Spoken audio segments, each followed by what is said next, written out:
hazardous awareness. Yan, isa sa mga nakita ko sa school na hazardous awareness, itong yero. Siyempre may dumadaan mga estudyante dito, may tendency silang matamaan nito. Then next yung itong kanal. Baka ma-shoot yung paa nito sa mga dumadaan na estudyante, tsaka itong bakal. Then itong next yung Christmas light na wire. Baka may tendency dito makuryente yung mga dumadaan dito, tsaka may nagpa-practice. Then yung outside. Then ito yung may wire na outlet at saksakan. Yan.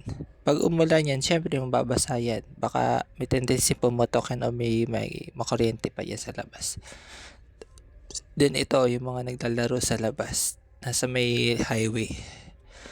Then next to sa trabaho ko, ito yung mga debris ng patis. Yan, madulas yan. Baka may tendency sila yan, maksidente. Ito ang wet floors next.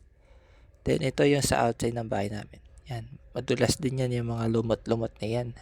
Ang hirap tumaan dyan, may mga nadudulas. Yon, ito naman yung sa may bahay namin, yung may sa gasol naman. Then dapat lagi nakasarian kasi may tendency sumingaw yung gas yan at baka pasan yan, diba? Magkasunog. Or may tendency pumutok yan. Then, ito naman yung octopus wire. Yan. Hazardous awareness na yan. Then yun to, sa CR namin. Yan, nakita pa yun. Yung crack na tiles, matalas yan, pwede makasugat yan ng talampakan. And then last itong shilling sa may lutuan namin, Pag may malapit na dito na lighter, tanggalin nyo agad kasi may tendency pumutok yun. Yun, na ko na yun, na experience ko na yun.